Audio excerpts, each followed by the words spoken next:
Ooh, today's video is gonna be fire. It's gonna be uncomfortable, but in a good way. And before you click subscribe or check other videos by me or like or comment, please don't. Let me tell you why. I want you to sit back and genuinely watch the video. And I promise I will tell you the perfect time to subscribe, share, click, and comment. I promise.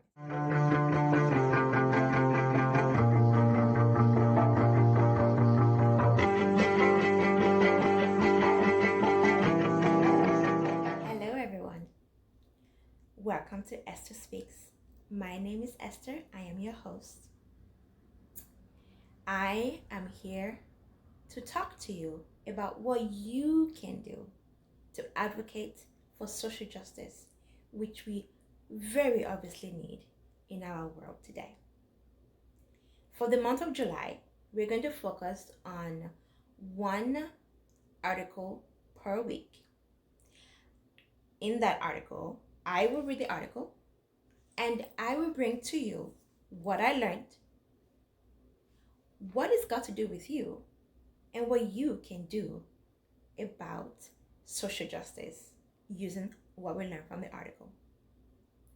Let's get right into this article. The article for today is Historical Trauma and the Health and Well-Being of Communities of Color by Dr. Michele Andrasik.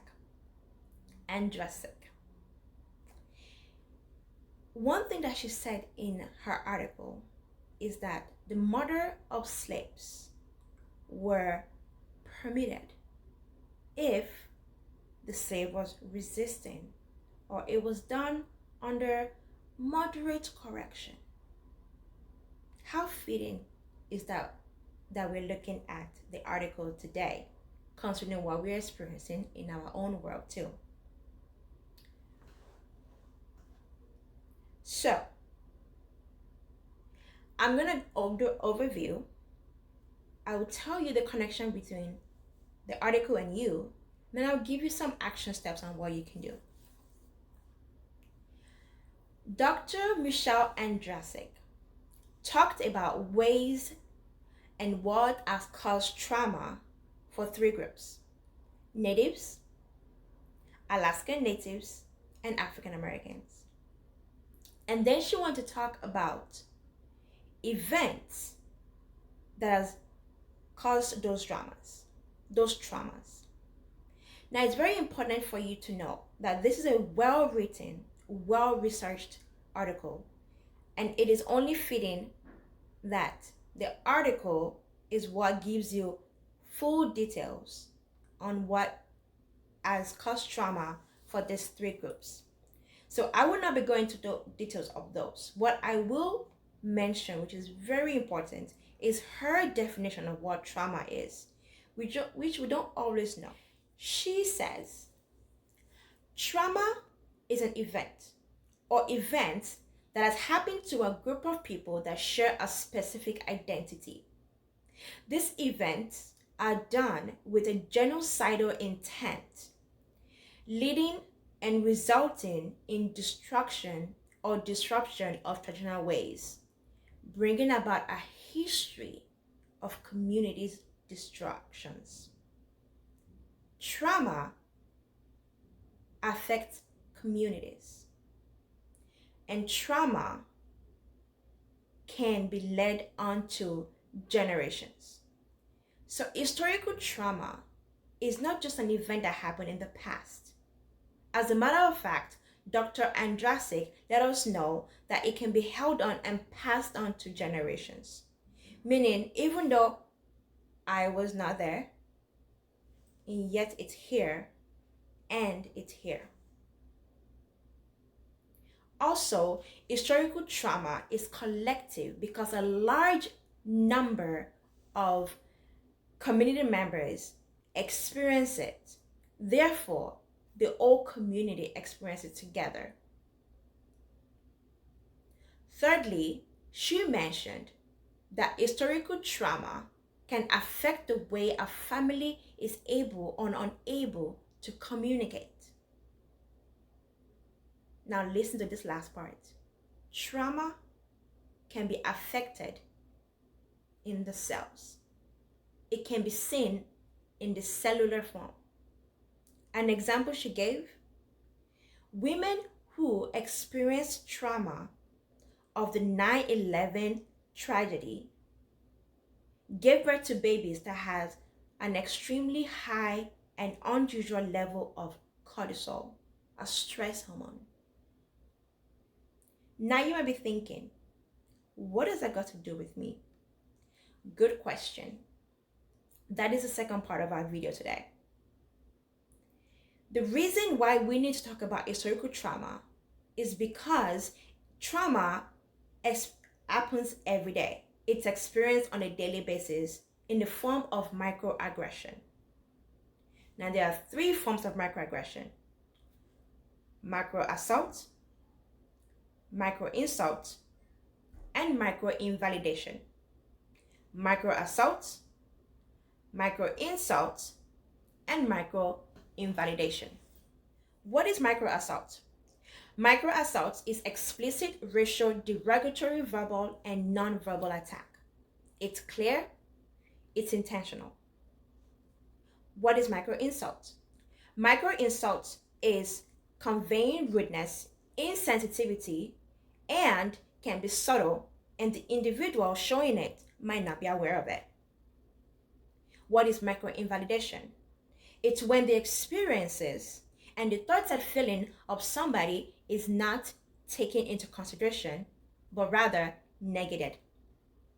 When you negate or disregard somebody's experience, that is microinvalidation. I will give some examples of microinsult, microassault, and microinvalidation. Microassault. I arrive at a restaurant. I am black. Somebody else arrived at the restaurant. About 5 minutes after me, he is white. We're about the same age. A waiter comes to the waiting area, goes straight for the young man, and takes him to a table. The man says, "Oh, she got here first." But the waiter doesn't care. And she says, "She'll wait," and take him to his table. That's microassault. Microinsult. Later, another waiter comes to me and takes me to a table. It's right next to the young man, so we strike up a conversation. And then the young man says, "Hey, do you wanna, they have fruits here. I don't like watermelon, but I'm sure you do. All black people like watermelons, right? I know it's a really good sweet fruit." Microinsult. Later in the day, I get home and I'm talking to a friend of mine. She's also white. And she says, oh well, maybe that the waiter is having a bad day. Maybe the waiter didn't hear it. Don't let it get to you. It's not that big of a deal. It's not a black thing. Microinvalidation. Dr. Michele Andrasik explained that these 3 examples that I have given you are ways that people of color continue to experience trauma on a daily basis by people around who are either insensitive or just not aware or being directly traumatizing individuals. So the question is, what are you gonna do about it? Good question. 3 things. 1, ask yourself, how am I showing microaggression? Take a minute or 2 and think of an example of what you've done before, or maybe you do on a regular basis. That might be microassault, microinsult, or microinvalidation. and then decide. I want to challenge you to write this down. Maybe send a text to yourself and say, today I will, and then write what you would do to stop yourself from re-traumatizing an already traumatized individual in your life or in your community, or that you might get in contact with, maybe at Walmart. And then, here is a challenge. Down below, write a comment about that. What did you decide that you're going to do today to keep from re-traumatizing an already traumatized individual? Or one way that you realize, my goodness, I never realized it, but I have been traumatizing others around me. Now listen. This is a safe space. I am creating this place as a place for all of us to grow and learn from each other. So 1, you're safe here. 2, do not traumatize others in our community by saying comments or bringing words that will hurt people. So when you read other people's comments, be creative, be kind, and do not re-traumatize or traumatize our community members. I hope you enjoyed that video, and if you did, well, now is the time to subscribe. Just click on my face and check out my videos from my Thursday videos, which is where I post videos about God, and then my Saturday videos, which is the videos about my life, different things, keto, first time mom, so many things, even singing. And I will see you when I see you.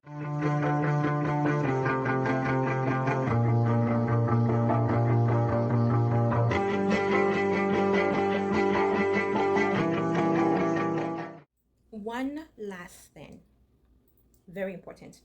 Dr. Michele Andrasik did not just talk about color the entire time, even though that was the main focus. So, like I said, her article is linked below. She talked about other